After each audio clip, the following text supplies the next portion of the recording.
오늘 이 시간에는 준비하고 있습니까? 라는 제목으로 누가복음 12장 35절부터 40절까지의 말씀을 가지고 함께 은혜를 나누도록 하겠습니다. 혹시 이 사진 기억나십니까? 기억나실는지 모르겠어요. 2020년도 2월 둘째 주 예배 사진이었어요. 이게 우리가 드린 마지막 오후 예배 사진이었습니다. 오후 예배를 드리고 나서 2020년도에 어떤 꿈이 있었냐면요. 우리가 매주마다 밖으로 나가서 전도하자.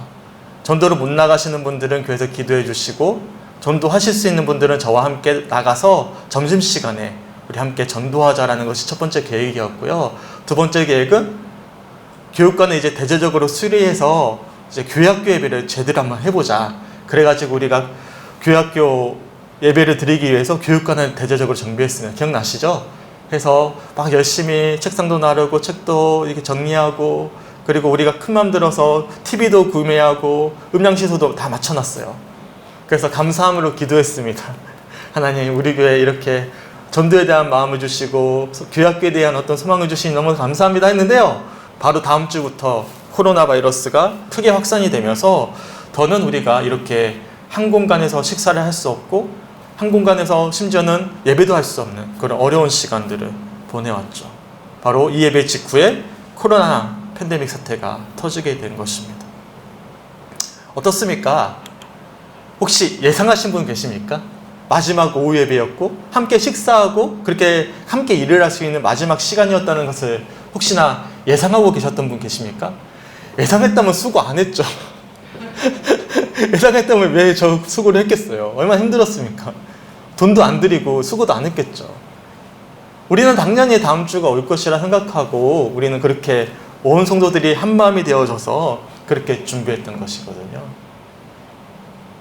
참 앞날이 어떻게 될지 모르는 것이 우리의 인생이지 않을까 이렇게 생각해 보게 됩니다. 실제로 마태복음 24장 42절에 이렇게 말씀해요. 우리 다 같이 한번 읽어보겠습니다. 시작. 그러므로 깨어있으라. 어느 날에 너희 주가 임하는지 너희가 알지 못함이라. 아멘. 뭐라 말씀하시죠? 어느 날에 너희 주가 임하는지 너희가 알지 못한다라고 말씀하고 있어요. 우리 주님이 언제 다시 오실지 알 수 있는 사람 아무도 없다라는 거예요. 마지막으로 제자들이 궁금했던 건 무엇이었냐면 과연 예수님 언제 다시 오십니까? 언제 최후의 심판이 일어납니까? 그런 어떤 질문들을 막 쏟아냈죠. 그러자 주님께서 하셨던 말씀은 그 시와 때는 아들이 나도 알지 못하지만 너희가 반드시 기억할 것이 있다. 무엇이죠? 그러므로 깨어 있을 것을 말씀하고 있습니다. 달리편에서 준비하고 있는지를 물어보는 말씀이에요. 우리 옆에 있는 분들에게 한번 인사해 볼까요? 준비하고 계셔요? 물어볼게요. 시작! 준비하고 있습니까? 왜 한 번만 인사하세요? 양옆으로 한 번 더 인사해 보세요. 준비하고 계십니까? 네. 인사하면서 눈빛을 황급하게 걷어들이면 이게 의심이 있는 건데 준비하고 계세요? 어떻습니까? 사실 우리가요 여행만 떠나도 철저하게 준비를 합니다. 어떻게 입을까 봐 다 그 고민하고 짐을 며칠간 싸는 분들도 계시죠. 그런데요 우리가 당장에 놀러 갈 것은 그렇게 잘 준비하는데 많은 사람들이요 우리의 인생을 잘 준비하지 않은 경우들이 있어요. 특별히 우리의 인생의 끝, 이 죽음, 영원한 그 삶을 준비하지 않는 경우들이 참 많이 있죠. 당장에 내일 떠날 여행은 준비하는데 우리의 영혼을 준비하지 않고 있는 것이죠. 다시 한 번 더 물어볼까요? 우리 성도님들은 우리 영혼을 위해서 무엇을 준비하고 계십니까? 평소에. 우리 장로님 무엇을 평소에 어떻게 준비하고 계시죠? 에이 모르겠다. 될 대로 되라. 가면 가는 것이 뭐. 아무 준비 없이 떠나버리는 그런 무전여행처럼 그렇게 우리가 마냥 그날이 오지 않을 것처럼 여기면서 사실 내 영혼에 대한 준비는 전혀 하지 않은 채로 그렇게 시간을 보내고 있지는 않으십니까? 우리가 지난주에 말씀 어떤 말씀 나눴죠? 누가복음 12장 1절과 12절까지의 말씀을 통해서 그렇게 할 수 없을 때라는 제목을 가지고 함께 은혜를 나누었습니다. 기억나십니까? 네, 한 주간 기억나시면 정말 대단하신 거예요. 네. 네, 이런 말씀이었죠. 12장 1절에 보시면 이런 말씀이었습니다. 그동안에 예수님 주변으로 수많은 무리의 사람들이 몰려들었어요. 그 모습을 누가 지켜보고 있었냐면 당연히 예수님의 제자들도 지켜본 거예요. 그들은 원래 갈릴리 출신의 가난한 어부들이었는데 주목받지 못했던 사람들이었는데 예수님 곁에서 이제 한 번에 주목받는 사람이 된 것입니다. 예수님 때문에 사람들이 몰려왔지만 자신은 예수님의 제자였기 때문에 어떤 우쭐한 감정들이 생겼겠죠. 와, 나는 이제 유명한 사람이 되었다. 영향력 있는 사람이 되었다. 아마 그런 어떤 부푼 기대와 어떤 자만심이 생겨나기 시작했을 것입니다. 당연히 예수님은 그런 제자들의 마음을 알고 계셨고 뭐라고 지적하시냐면 너희들도 바리새인들의 외식을 주의할 것을 당부하셨습니다. 그러면서 너희들이 지금 주목하고 두려워할 대상은 세상 사람들의 평가나 어떤 환경이 아니다. 환경이 좋아서 우쭐댈 것도 없고 나중에 너희가 심한 고난을 받을 텐데 너희가 심한 고난을 받더라도 좌절하지 않아도 될 이유는 너희가 주목해야 될 것은 바깥에 있지 않다라고 말씀하십니다. 그리고 너희가 정말로 두려워해야 될 것은 하나님만을 주목하고 두려워할 것을 말씀하셔요. 그러면서 6절과 7절에 이런 말씀을 하시죠. 함께 읽어볼까요? 시작. 참새 5마리가 두 아사리온에 팔리는 것이 아니냐. 그러나 하나님 앞에는 그 하나도 잊어버리시는 바 되지 아니하는도다. 너희에게는 심지어 머리털까지도 다 사신 바 되었나니 두려워하지 말라. 너희는 많은 참새보다 귀한. 이 자그마한 참새도 주님께서는 돌보시는데 잊어버리지 않으시는데 차마 너희를 내가 잊어버릴까? 그렇기 때문에 너희가 정말로 주목하고 두려워하지 않아도 될 대상은 하나님이시다, 아버지시다 라고 가르쳐 주셨던 것이죠. 그러기에 아무리 너희 주변에 수많은 군중이 몰려온다 한들 바리새인들처럼 우쭐할 이유가 전혀 없는 거예요. 그리고 몰려왔던 사람들이 갑자기 변화되어져서 자신들에게 돌을 던진다 한들 그들이 두려워하지 않아도 되는 거예요. 왜 그렇죠? 나를 귀하게 여기시는 분은 누구시기 때문에? 나의 하나님 아버지시기 때문에. 영원한 심판을 행하실 주님이 나의 아버지가 되시기 때문이다라고 말씀하셨던 것입니다. 하지만 제가 지난주일 말씀에서도 말씀드렸지만 이 말씀은 우리는 이미 알고 있지만 우리 장로님 한 주가 안 두려워하셨습니까? 염려와 근심이 없으셨습니까? 오직 예수님만 바라보셨습니까? 아, 그렇다고 하시면 안 되는데 왜냐면 저도 그렇지 못했거든요. 근데 감사하게도 지난 주일날 나눴던 말씀에 우리 주님이 이미 알고 계시는 것이죠. 기억나십니까? 누구든지 말로 인자를 거역하면 사하심을 받을 것이다. 이 말씀하는 전제는 너희가 이런 말씀을 듣고 그래 오직 하나님만 바라봐야지 난 하나님 안 부인할 거야. 오직 주님만 바라보고 두려워하지 않을 거야 라고 전제하고 말씀하시는 것이 아니라 너희가 내 이름을 부인할 것이다 라는 것을 가정하고 말씀하시는 거예요. 쉽게 표현하면 우리가 이런 어떤 믿음에서 실패할 것을 이미 알고 계신다라는 것이죠. 하지만 주님은 용서하신대요. 어떨 때? 그럼에도 불구하고 성령을 모독하지 않는다. 그럼에도 불구하고 성령님을 끝까지 붙잡고 의지하는 이들은 주님께서는 사하시겠다라고 말씀하고 계시는 거예요. 그리고 비록 우리가 주님을 부인하고 두려워하고 염려하고 근심했지만 감사한 것은 우리가 마지막 보루로 붙잡고 있는 이 성령님께서 어떻게 하시는 것이죠? 그 성령님이 우리를 인도해 가신다라는 거죠. 그게 11절과 12절 말씀인데 함께 읽어보겠습니다. 시작. 사람이 너희를 회당이나 위정자나 권세 있는 자 앞에 끌고 가거든 어떻게 무엇으로 대답하며 무엇으로 말할까 염려하지 말라. 마땅히 할 말이 성령은 곧 그때 너에게 가르치시리라 하시니라. 아멘. 염려하지 말아도 될 것은 12절의 말씀처럼 성령이 그때 너희에게 가르쳐 주실 것이다. 성령님이 우리들에게 가르쳐 주신다는 거예요.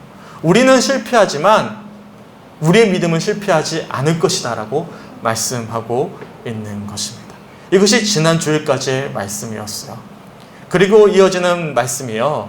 우리가 수요예배에 나눴던 말씀이거든요. 수요예배에 나눴던 말씀은 제 개인적인 이야기들이 많아서 불특정 다수에게 공개하기가 좀 애매해서 올리질 않았습니다. 근데 이 말씀은 이런 말씀이었어요. 지난 주일 말씀과 굉장히 결이 비슷합니다. 한 가지 비유를 드셨는데요. 부자가 있었습니다. 부자가 농사를 했는데 굉장히 많은 결실을 맺었어요. 그러면 그 결실을 단순히 부자의 노력으로만 거둔 것입니까? 아니죠. 아주 많은 풍성한 소출을 얻을 수 있었던 것은 단순히 부자만의 것이 아닌 거예요. 부자는 그 받은 소출을 보면서 당연히 자신을 위해서도 써야 되겠지만 얼마나 감사할 것이 많아요. 시의적절하게 비를 내려주시고 해를 비춰주시고 도와주셨던 많은 분들을 생각하면서 어떻게 해야 되는 것이죠? 나눠야 되는 것이죠.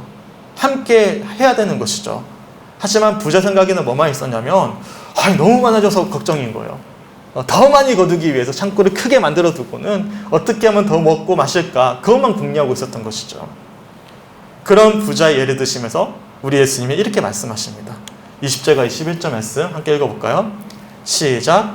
하나님은 이르시되 어리석은 자여 오늘 밤에 내 영혼을 도로 찾으시리. 그러면 내 준비한 것이 누구의 것이 되겠느냐 하셨으니 자기를 위하여 재물을 쌓아두고 하나님께 대하여 부여하지 못한 자가 이와 같다. 무서운 말씀이죠. 너가 그렇게 부푼 꿈을 얻고 그 소출을 가지고 어떻게 먹고 살까 고민하지만 당장에 내가 오늘 밤에 내 영혼을 거둬들일 것이다. 그러면 너가 준비한 것이 누구의 것이 되겠느냐? 너는 무엇을 준비했느냐? 지금까지 무엇을 준비하고 무엇을 바라보았느냐? 굉장히 강렬한 질문을 던지는 말씀이죠. 사실 이 질문에서 자유한 사람 없어요.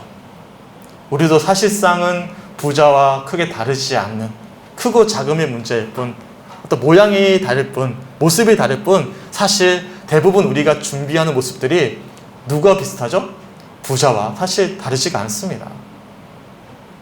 생각해 보세요. 내 영혼을 준비하는 분들이 많이 계십니까?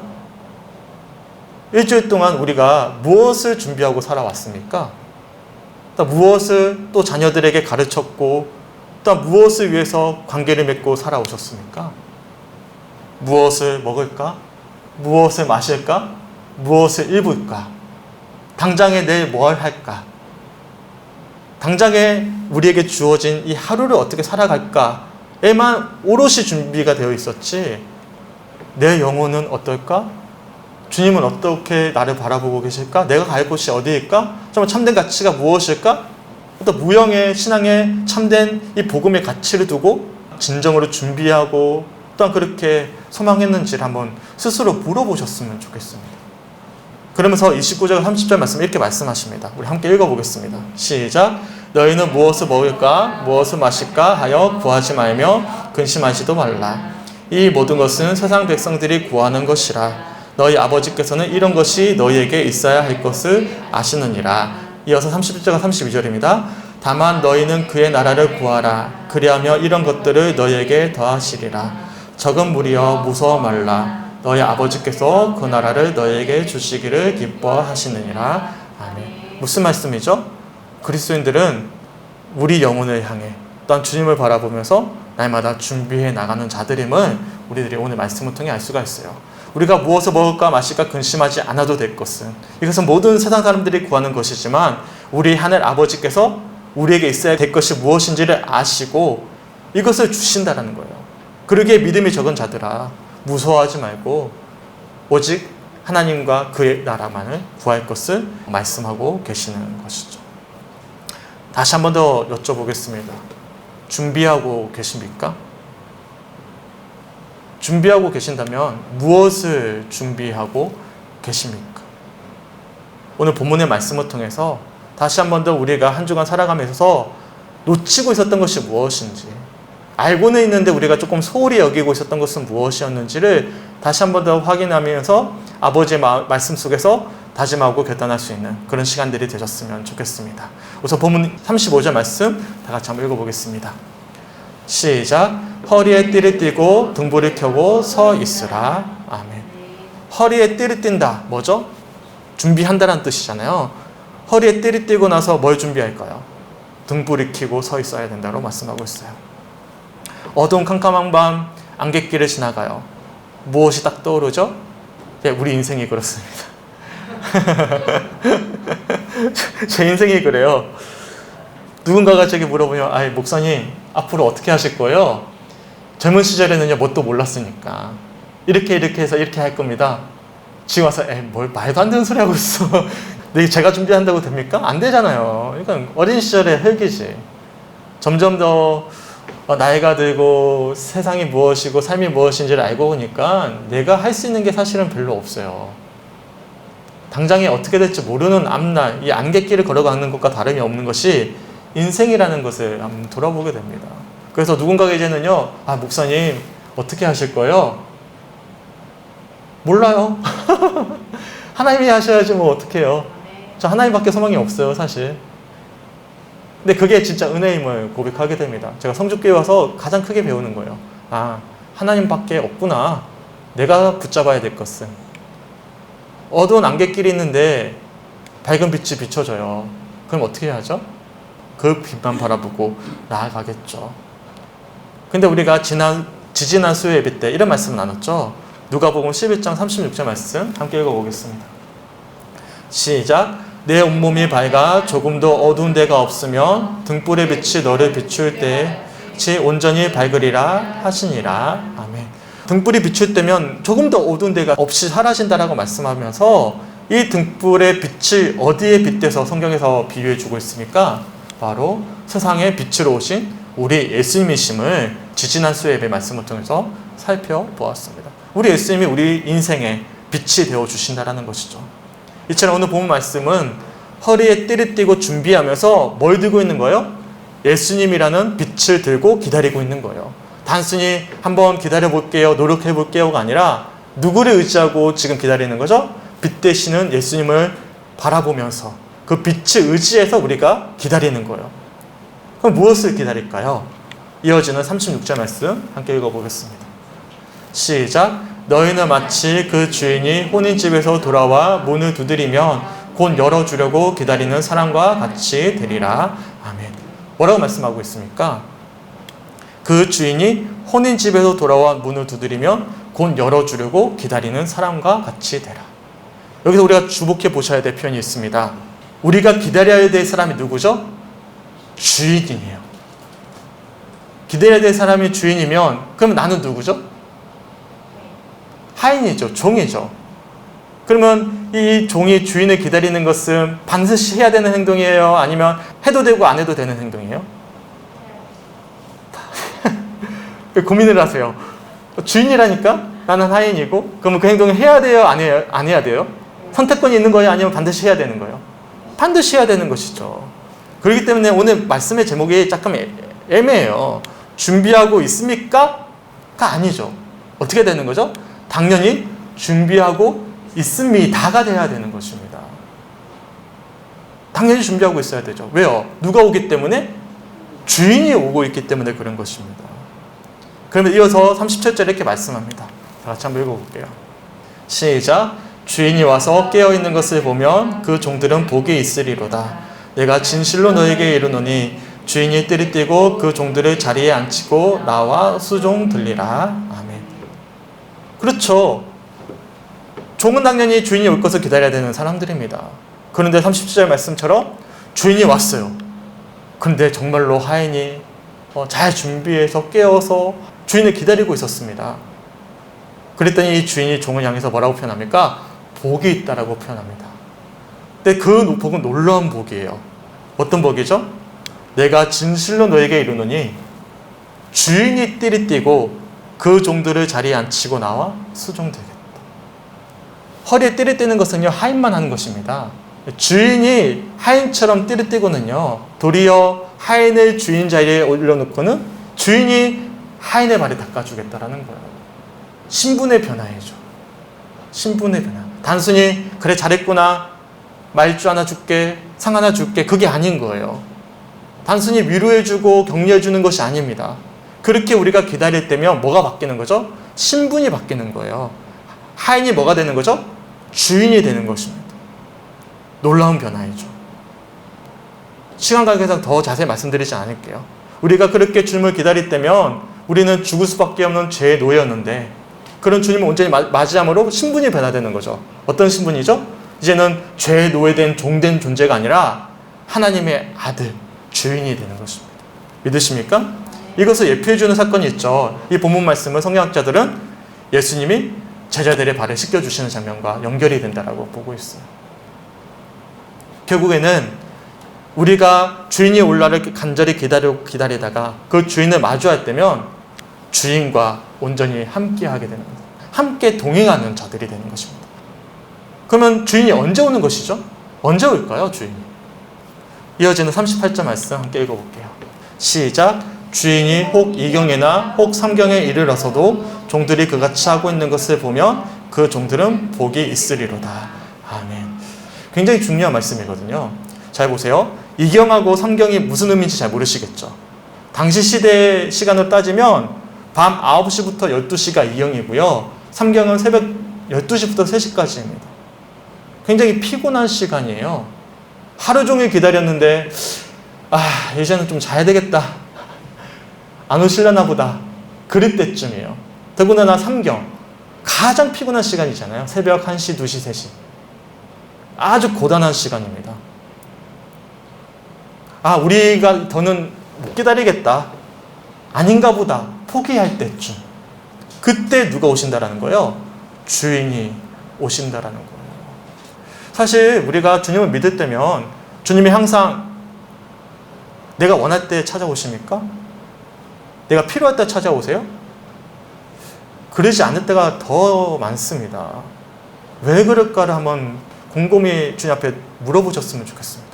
내가 여전히 놓고 있지 않은 것은 없는지, 여전히 내가 기다리고 있으면서 여전히 내가 뭔가를 하겠다는 의지가 있지는 않았는지, 과연 주님 앞에 온전히 다 내어놓고 이제는 더는 주님밖에 없습니다라고 정말로 절망스러운 마음으로 주님을 바라보고 있었는지를 한번 우리 마음 가운데 2경과 3경이 찾아오셨는지를 한번 돌아보셨으면 좋겠습니다.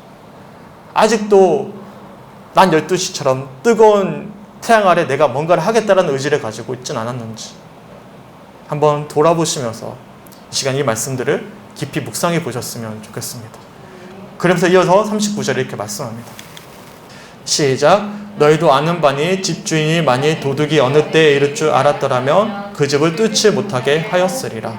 그렇죠. 주인이요. 만일 도둑이 어느 때 올지 알고 있었다면 도둑이 그 집을 뚫지 못하도록 준비하고 있었겠죠. 하지만 우리 역시도 그렇게 해야 된다고 말씀하고 계시는 거예요. 이어지는 40절 말씀 다 같이 한번 읽어보겠습니다. 시작. 그러므로 너희도 준비하고 있으라. 생각하지 않은 때에 인자가 오리라 하시. 마찬가지로 우리도 준비하고 있어야 된다고 말씀하고 있어요. 왜냐하면 생각하지 않은 때, 바로 그때 우리 예수님이 오시기 때문입니다. 어떻습니까? 준비하고 계십니까? 어떻게 준비하고 계십니까? 무엇을 준비하고 계십니까? 정말로 간절한 마음으로 주님을 바라보고 계십니까? 이런 찬양이 있어요. 그날이 도적같이 이를 줄 너희는 모르느냐. 늘 깨어 있으라. 잠들지 말아라. 주님과 동행하라. 항상 기뻐하라. 쉬지 말고 기도하라. 범사에 감사하라. 이는 예수 안에서 너희에게 향하신 하나님 뜻이리라. 평강의 하나님이 너희를 거룩하게 하시고 온 몸과 영혼이 주 오실 그날에 흠없기 원하노라. 항상 기뻐하라. 항상 기뻐하라. 쉬지 말고 기도하라. 범사에 감사하라. 이는 예수 안에서 너희에게 향하신 하나님 뜻이니라. 어떻습니까? 그날이 도둑같이 찾아오는데 과연 우리는 준비하고 계십니까? 우리의 마음이 2경과 3경처럼 되어져서 주님 정말 열심히 기다렸습니다. 그래도 안 되네요. 하지만 그러기에 더 주님을 소망하면서 그때를 바랍니다. 그때 주님이 도둑같이 찾아오시는 거예요. 그리고 우리의 영원한 참 소망이 되어 주시는 것이죠.